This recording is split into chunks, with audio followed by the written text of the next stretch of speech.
Olá, meus amigos, muito boa tarde a todos. É com imenso prazer e alegria que estamos aqui novamente para continuarmos estudando doutrina espírita à luz do Evangelho do Senhor Jesus. Estamos estudando Jesus no Lar, de Francisco Cândido Xavier, ditado por Ney Lúcio. É um prazer imenso estarmos aqui junto com vocês. Agradeço de coração a bênção que nos é proporcionada pelo nosso querido André Luiz, lá do Centro Espírita Amor, Fé, Amor e Caridade, e de Itapira, e de forma que nós estamos sempre tendo a bênção do estudo a nos alcançar, que nós saibamos fazer bom uso. Boa tarde, Elaine, boa tarde, Sumia, querida, boa tarde, Maria das Graças, sejam bem-vindos, boa tarde, Márcia Penha, seja bem-vindo, querida amiga, um abraço no Antônio, boa tarde, Cidinha, sejam todos bem-vindos, muito obrigado por prestigiar o nosso estudo, né? Boa tarde, Simone, acabou de chegar aqui também. Que o Senhor Jesus nos abençoe a todos.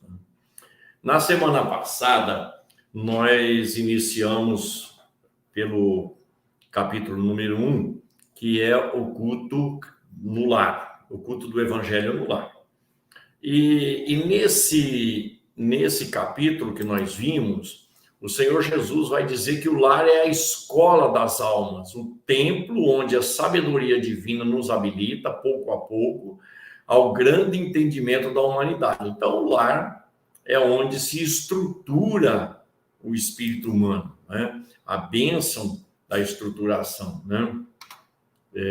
Da nossa formação, do nosso crescimento.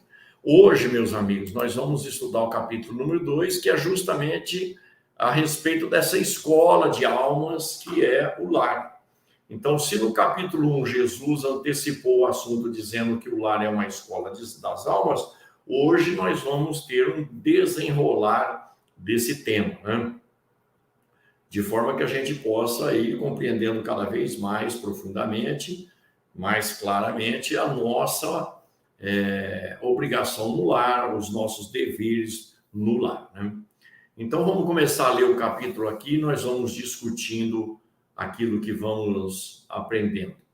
Congregados em torno do Cristo, os domésticos de Simão ouviram a voz suave e persuasiva do Mestre, comentando os sagrados textos. Então, na oportunidade, o Senhor Jesus estava ali comentando os textos sagrados, aquilo que hoje se chama Velho Testamento, né?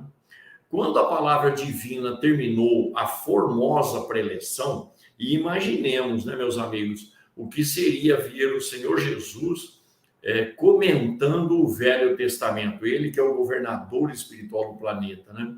Imaginemos um nível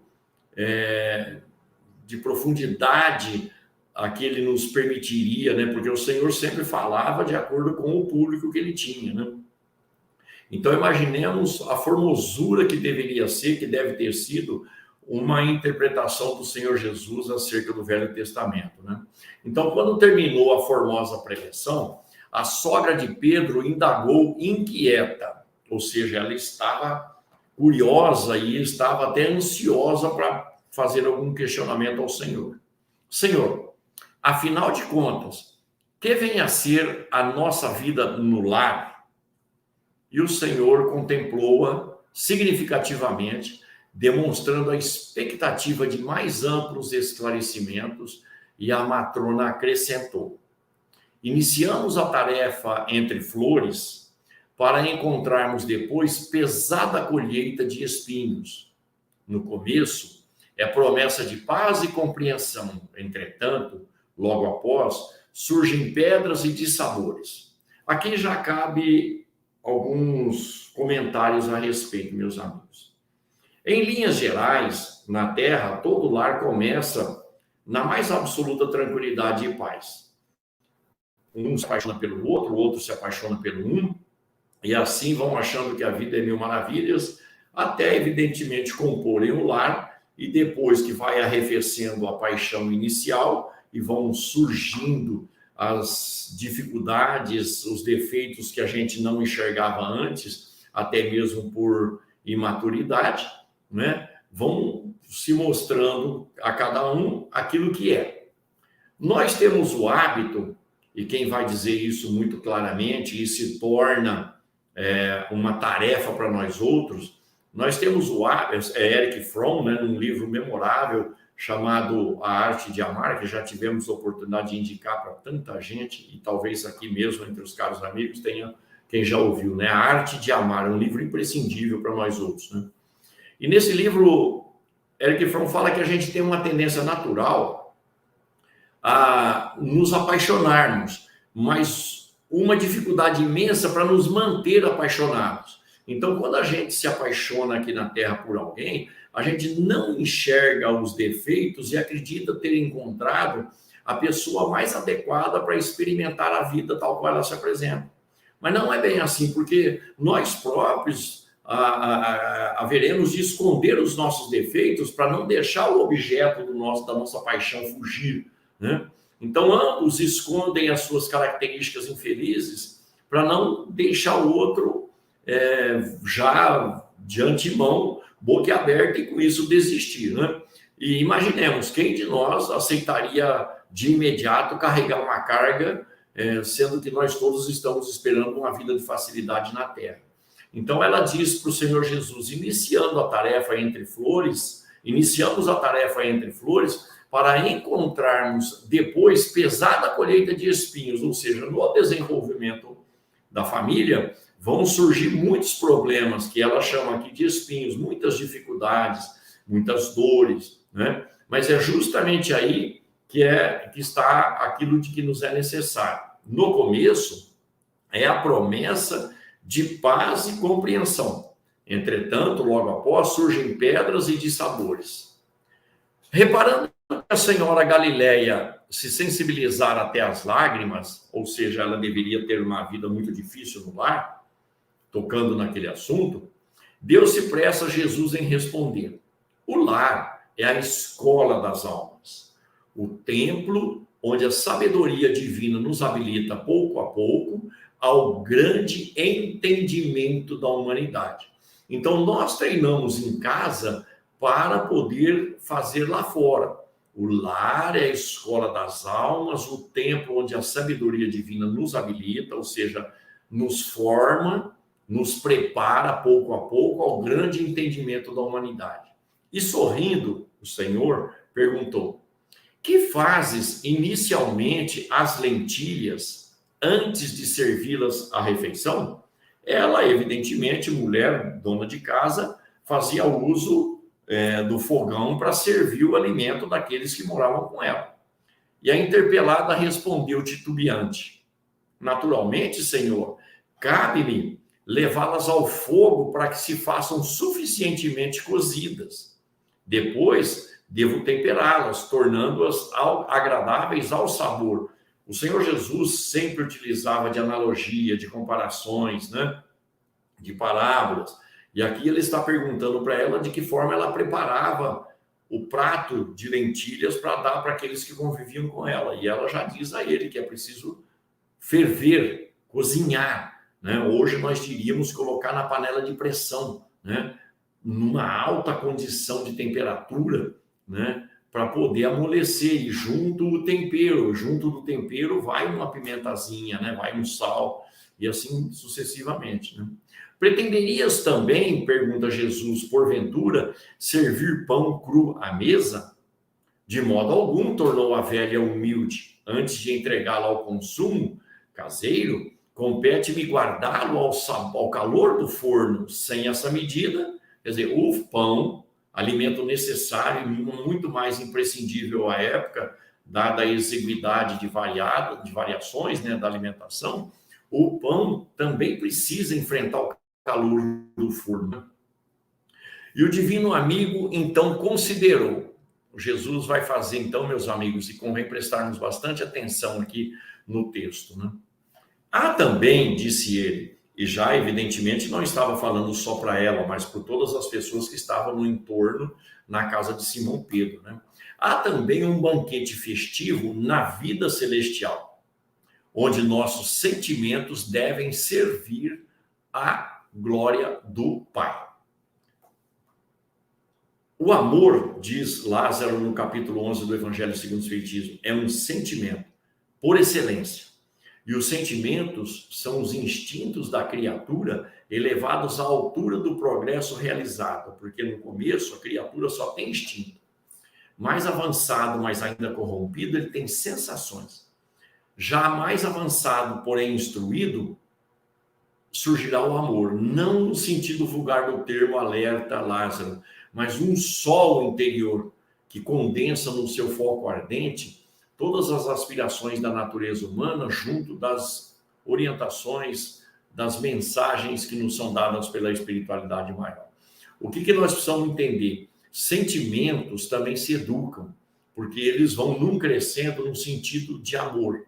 Então, há também um banquete festivo na vida celestial, onde nossos sentimentos devem servir à glória do Pai. Então, enquanto os nossos sentimentos não estiverem ao nível do amor compreendido e praticado como o maior dos mandamentos, nós não entraremos em sintonia à glória de Deus. O lar, na maioria das vezes, diz Jesus, é o cadinho santo ou forno preparador. O que nos parece aflição ou sofrimento dentro dele é recurso espiritual. Então, as dificuldades, os problemas, as dores, os entreveros, são absolutamente recursos naturais, espiritualmente falando, para correção dos nossos espíritos. Então, o Senhor Jesus vai dar várias pistas para nós outros acerca do lar no seu próprio evangelho. Lembremos, uma vez mais, de que o Senhor produz o primeiro grande milagre, entre aspas, numa festa de casamento, que é o ponto de partida de uma nova família, consequentemente de um novo lar. Então ele está privilegiando a estrutura familiar já na sua semente.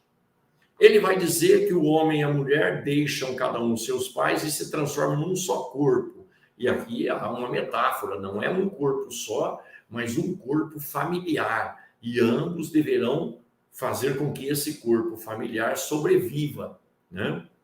Jesus também vai falar para nós, meus amigos, que nós, enquanto espíritos, sopramos a vida onde queremos. O que significa dizer que nós escolhemos onde vamos nascer, consequentemente, com quem vamos nascer, né?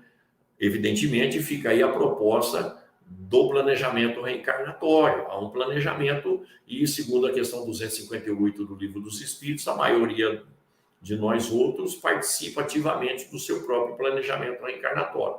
Ora, se nós pedimos lares complicados, é justamente pela necessidade espiritual que nós temos. Não é sem razão, portanto, que o Senhor Jesus vai dizer para nos reconciliarmos com o adversário enquanto estivermos a caminho com ele. Ou seja, dentro das paredes do lar. Porque é a santa oportunidade que a divina providência nos concede para acondicionarmos os nossos espíritos na lei de amor. E para que a gente se dê bem com um inimigo que está junto conosco, a gente vai ter que mudar o jeito de pensar e de ser, e consequentemente de agir. Nós teremos que mudar, independentemente se a pessoa muda ou não muda. Então, o desafio nosso no lar é uma proposta espiritual, na maioria das vezes, feita por nós mesmos. E quando não feita por nós mesmos, é segundo as nossas necessidades espirituais, numa condição em que se nos apresenta como necessária. E a gente é obrigado a aceitar. Então, seja pela boa vontade, seja porque somos necessitados daquela oportunidade, nós estamos sempre no lugar certo, com a pessoa certa, né? O coração acordado para a vontade do Senhor, Deus, retira as mais luminosas bênçãos de suas lutas renovadoras. O coração, o nosso, acordado para a vontade do Senhor, quer dizer, a vontade da providência divina, retira as mais luminosas bênçãos de suas lutas renovadoras. Então, se nós soubermos aproveitar as experiências do lar, nós estaremos tirando proveito das luminosas bênçãos que são concedidas pela divindade. E somente aí, de encontro uns com os outros, examinando aspirações e tendências que não são nossas, Observando defeitos alheios e suportando-os, aprendemos a desfazer as próprias imperfeições. Porque mais cedo ou mais tarde a gente faz um cheque de consciência, né? Dá uma checada na nossa consciência. Fulano está fazendo isso comigo, mas será que eu também não estou fazendo isso com ele ou com outros? Então o espírito sempre é chamado pelo sofrimento à reflexão, ao esclarecimento. Aprendemos a desfazer as próprias imperfeições. Então, as imperfeições alheias devem servir não para nós criticarmos, julgarmos, condenarmos ou criticarmos, mas sim olhar para dentro de nós para ver se a gente não faz o mesmo, né? Nunca notou a rapidez da existência de um homem? Talvez o Senhor Jesus estivesse aqui, meus amigos, falando da exiguidade do tempo de vida na Terra. Mas olha, hoje, no Brasil, vive-se em média as mulheres mais de 78 anos e os homens mais de 76. A época de Jesus variava entre 30 e 35 anos de idade a expectativa de vida. Então a vida, se hoje nós já achamos a vida curta, por mais longa que ela seja, a vida, à época de Jesus, era mais curta ainda, praticamente quase um terço de hoje.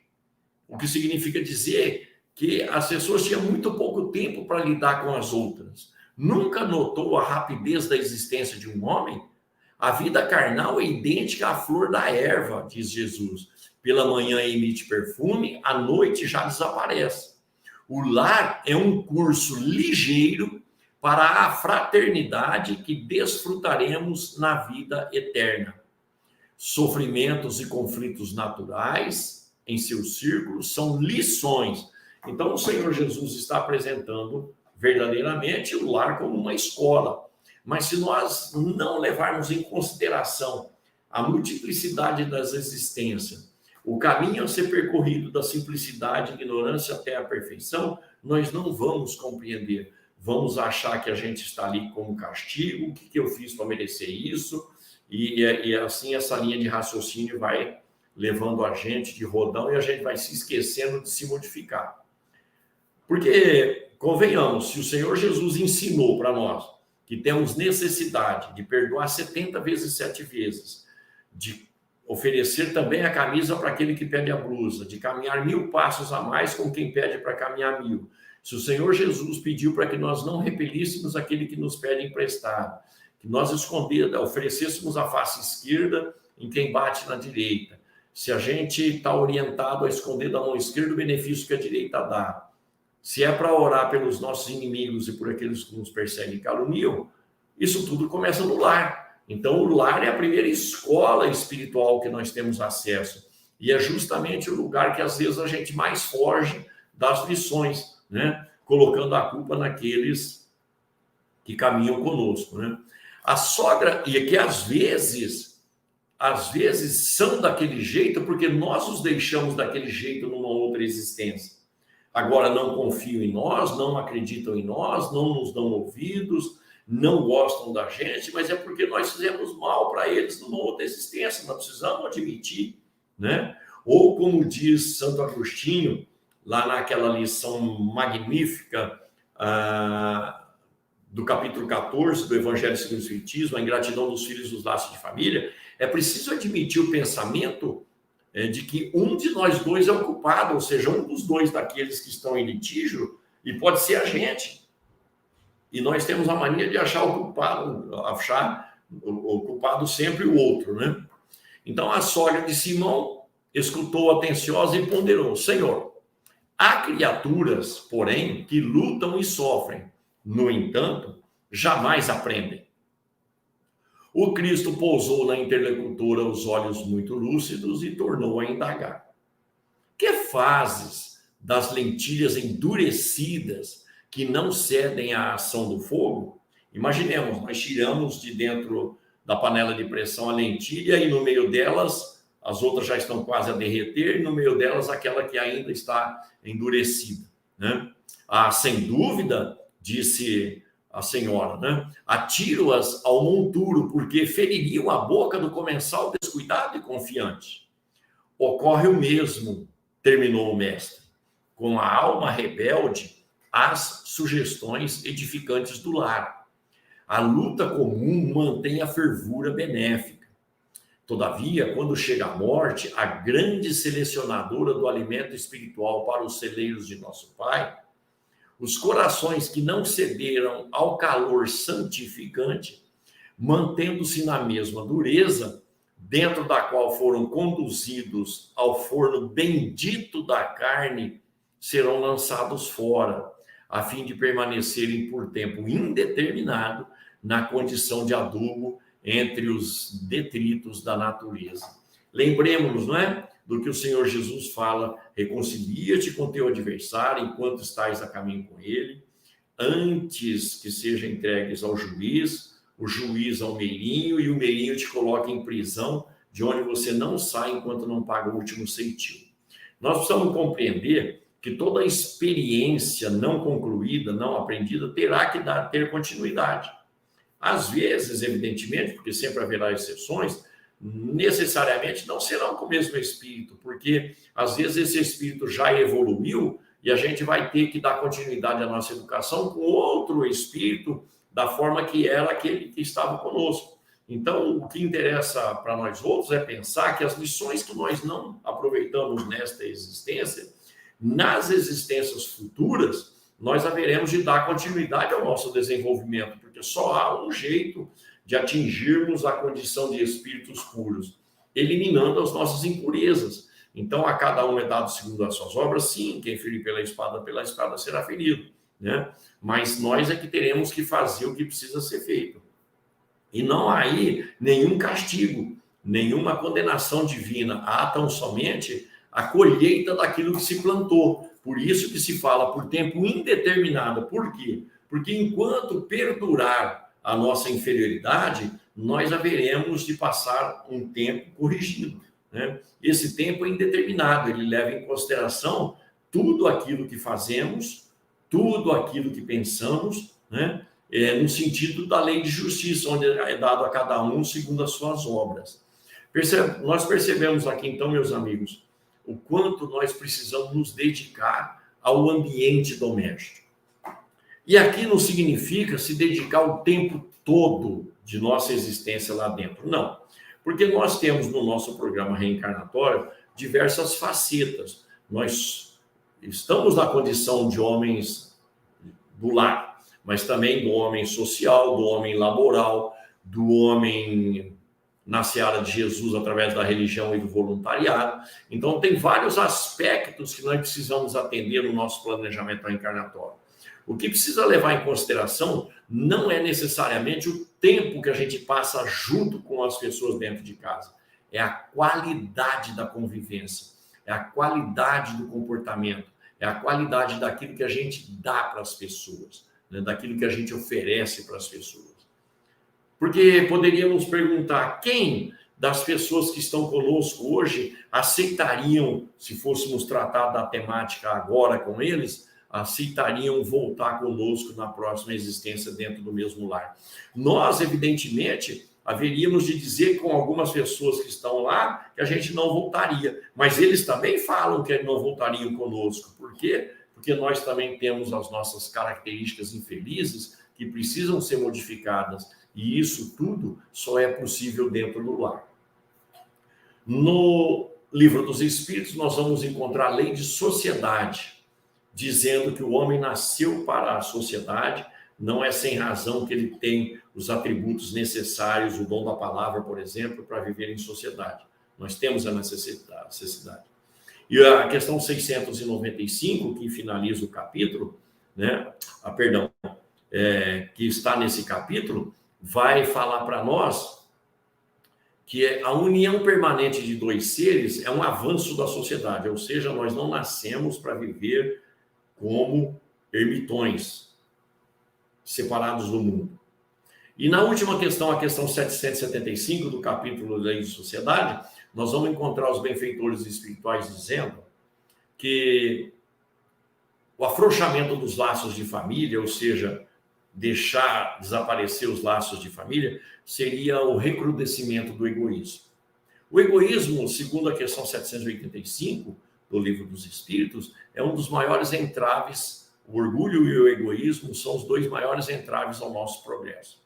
Significa dizer que o lar, então, é a melhor escola para nós corrigirmos o nosso orgulho, educarmos o nosso orgulho, corrigirmos e educarmos também o nosso egoísmo. Porque lá nós teremos que ceder o tempo todo, quase o tempo todo.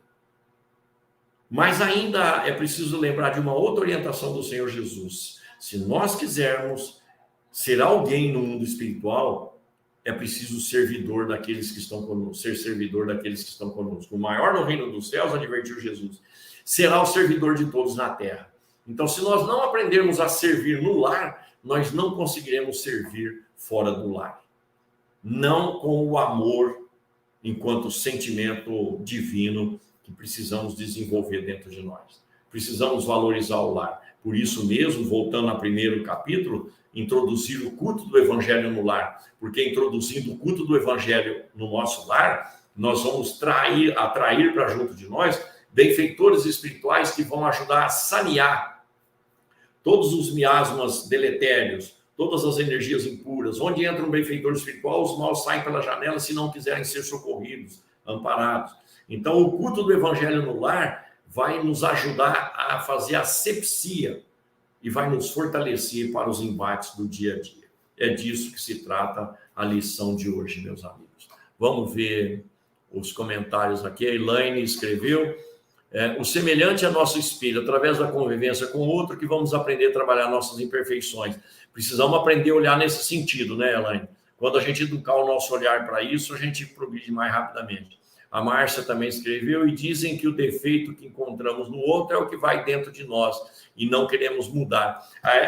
Também tem razão, mas a gente às vezes fica olhando o defeito alheio justamente para que não vejam outros defeitos que nós temos, né?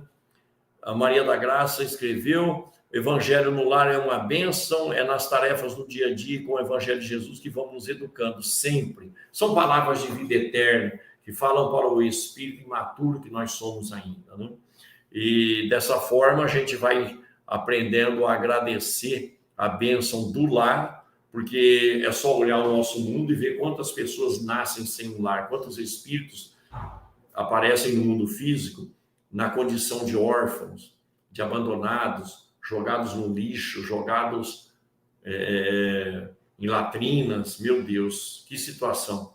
Por quê? Porque muito provavelmente não valorizaram o lar, não fizeram por onde mereciam um casal de pais, um par de pais, não mereceram de novo ter uma estrutura e precisam aprender com o sofrimento, né? Que não aconteça isso conosco, que nós possamos valorizar as nossas famílias e os nossos lares, meus amigos. Bem, para a semana que vem nós teremos explicações do mestre, é o capítulo de número 3. Quero uma vez mais agradecer aos queridos amigos que estiveram conosco, aqueles que se manifestaram, nosso muito obrigado, é sempre um incentivo para mim.